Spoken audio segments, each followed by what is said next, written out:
dato, datin, datin. Distinguished guests, ladies and gentlemen. I thought I would be in the shade. Unfortunately, you're all in the shade. I'm going to sweat here. And being a man from the north, you know, I'd rather be in the cold. Anyway, thanks, Peter. Those were good words. And spelling out the good things about Hippo, you forgot one thing. Hippo has good geology. I'm going to talk to you about that.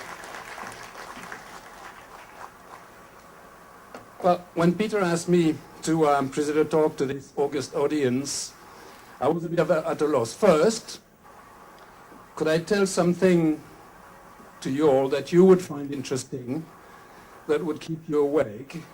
And I know by experience that I have to work hard to keep my students awake, so we'll see how this works out.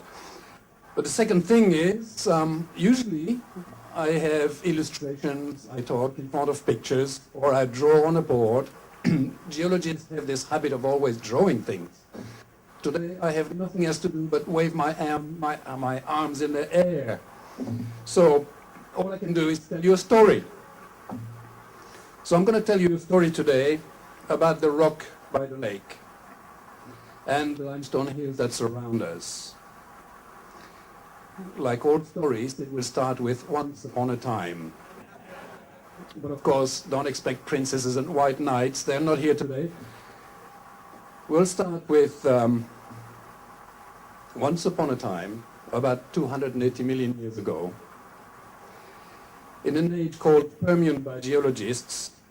The land on which we now stand was a long string of tropical islands. Just try and imagine what I'm talking about. Huh? Long string of tropical islands, white sands, about 100 kilometers or hundreds of kilometers long, in fact, oriented roughly east to west, surrounded by wide, shallow seas in the middle of a deep ocean. This string of islands was, at that time, about 15 degrees south of the equator. Strange creatures roamed the lands, some looking like giant lizards, 2 to 5 meters long, not very nice to encounter. Animals like the poetically named Ophiacodon or Dimetrodon, not dinosaurs yet, but they started looking like dinosaurs. Dimetrodon had a large fin on his back, several meters tall.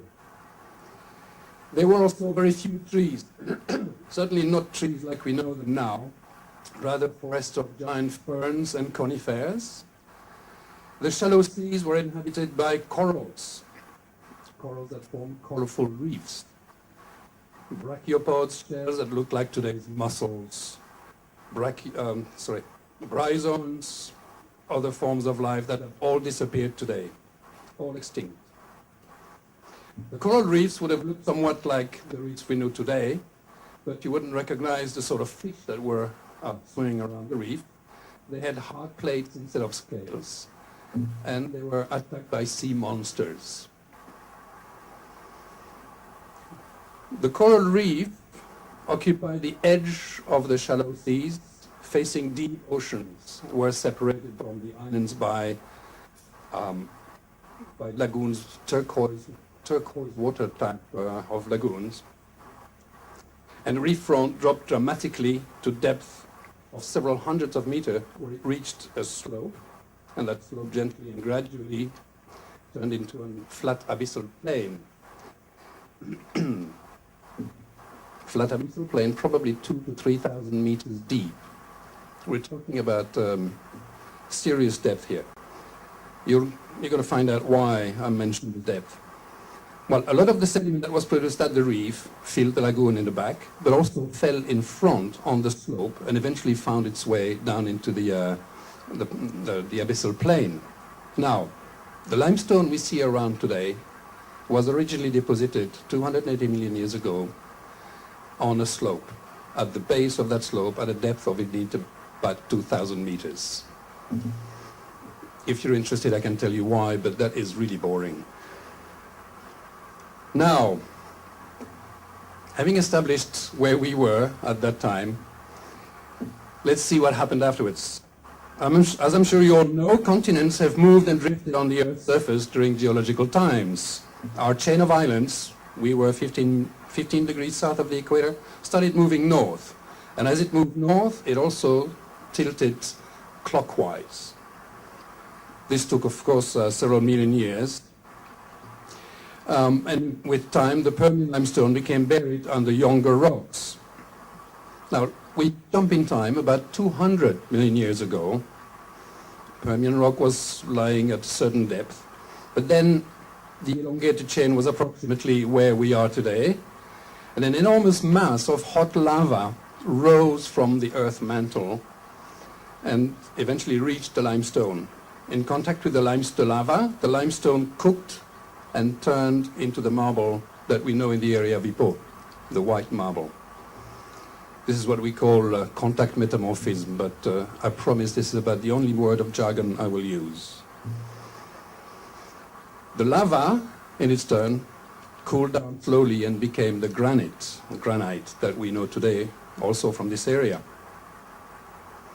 Now, the limestone and the granite were still buried underground, but about 50 million years ago, this changed.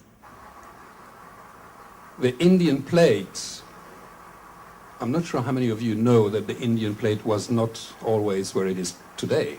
It actually was attached to Antarctica. And it moved from the south straight north across the equator over a few million years. As it moved north, it pushed aside this island chain that was then to the east. And the buried limestone and the granite started buckling up under the force, the tremendous compressional forces of India making its way to the north.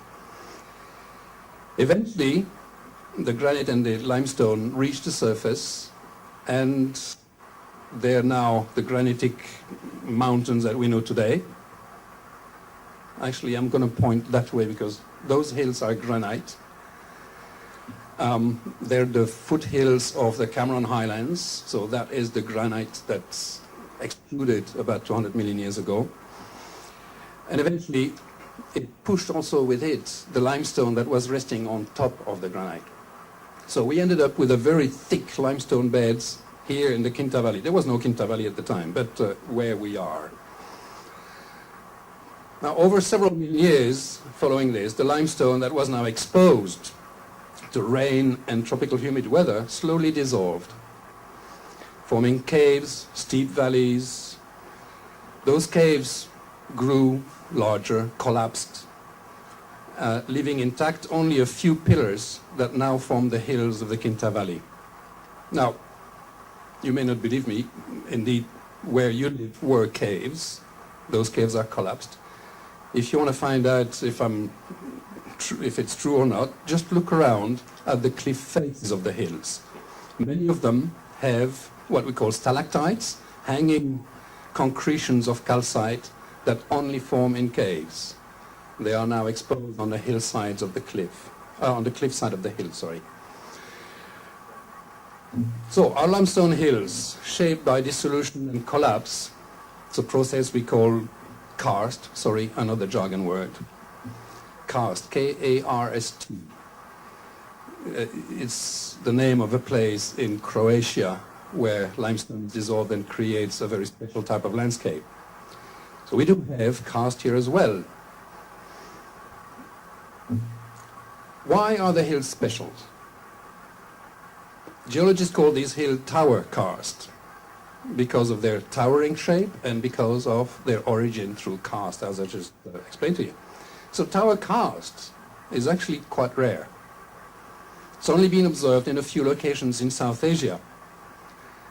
For instance, Quinta Valley, the area of Phuket, North Thailand, Cambodia, Laos, Vietnam, the Halong Bay Hills, for instance, but eventually up to the north, the area of Guilin in China. Many of those places are quite famous for their hills. I'll ask you the question, is Ipoh famous for its hills? It should. Now, the landscape created by the hills is rather picturesque and such landscape is valued and protected in many places, among others Vietnam. In China, they even print pictures of the hills on the 20 yuan bill. But what do we do here? We seem to overlook the beauty of the hills and unfortunately prefer to destroy them for the sake of short-term gain. Fortunately, a few people appreciate the beauty of the hills and work to preserve them, protect whatever is still intact.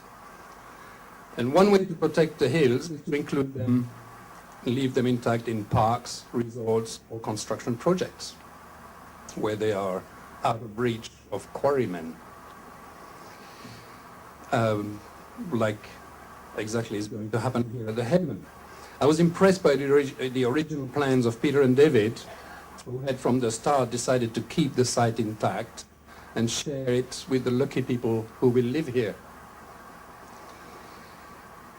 The obvious prominent rock that we see behind me by the side of the lake has become a landmark feature of the Haven. Some people feared that the rock would one day collapse on the buildings. But fear not. This rock is strongly attached to the limestone layers underground, will not topple over. You can have my word for it. And as long as I'm in Malaysia, you can hold me responsible for the stability of the rock.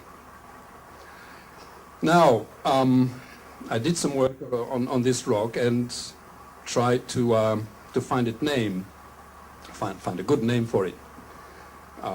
Some of the names I don't dare mentioning to you, but among others we said, for instance, the witch's tooth. Eventually it remained as the no-name rock. So we hope that someone in this audience or someone else with imagination and maybe a wish to win 25,000 ringgits will come up with a worthy name for such a beautiful rock. Thank you.